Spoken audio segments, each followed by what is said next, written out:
7 खबर सबसे हटके। क्या पूरा मामला? वो जेपीसी के लिए पूरे अपना कागजात लिए और कहे कि जेपीसी में रखेंगे, आप लोग को भी बुलाएंगे, अभी जेपीसी में आकर बात को रखिएगा।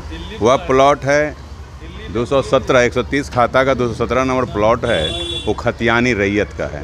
जमाबंदी उनमें ऐसी जो रैयत हैं उनमें तिनकोरी लाल के नाम से खतियान है जिनके परपोत्री हैं, तो उसमें बसे हुए हैं, अभी भी रहते हैं उन लोग। बस हम लोग उसमें से खरीद के रह रहे हैं। तो 1908-10 में सर्वे हुआ, उससे से है। और वह 21 डिसमिल का प्लॉट है, रैती है, और उस पर बोर्ड दावा करता है कि मेरा कब्रिस्तान है। इसके लिए हम लोग सीओ से लेके डीएम तक गए, उन लोगों ने बताया कि रैती है।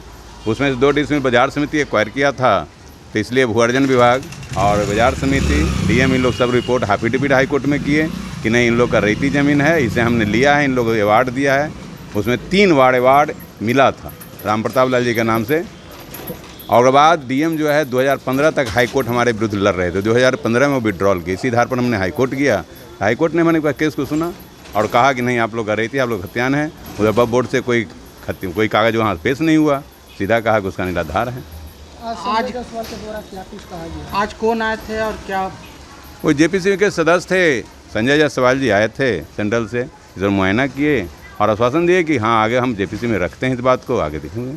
क्या नाम है? हमारा नाम रामलाल। उपयोग हो सकता है, उसका सबसे बड़ा नमूना यह गोविंदपुर का यह इलाका है।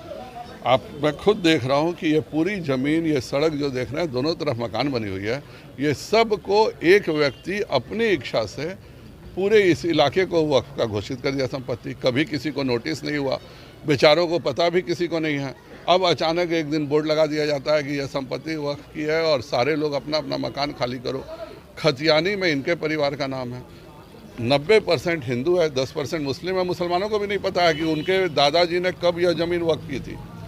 मुस्लिम समाज में है कि हिंदू समाज में तो ऐसी कोई सुविधा नहीं है कि हम वक्फ करेंगे अल्लाह मियाँ को, लेकिन हिंदुओं में मुसलमानों को भी नहीं पता है कि हमारी ज़मीन कब वक्फ हो गई।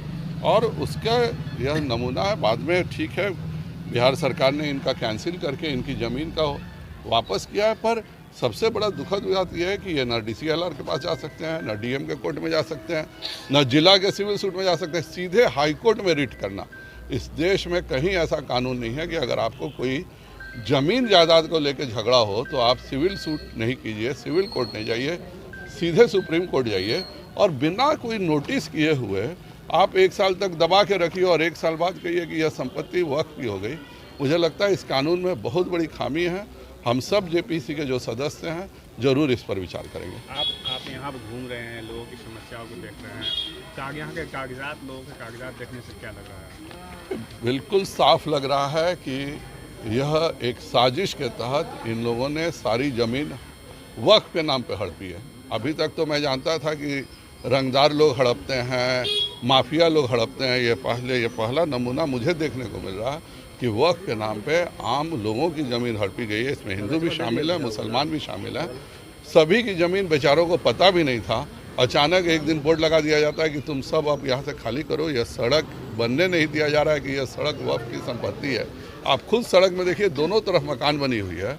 ये बेचारे नारकीय जीवन जी रहे हैं, इसलिए जी रहे हैं क्योंकि कहा जाता है कि यह संपत्ति वक्फ की है। आम सड़क वक्फ की कैसे हो सकती है? और जिस इलाके में 95% हिंदू समाज के लोग रहते हैं, उस इलाके में यह कहना कि यह सारी संपत्ति वक्फ की है, यही बताता है कि कितना बड़ा घोटाला।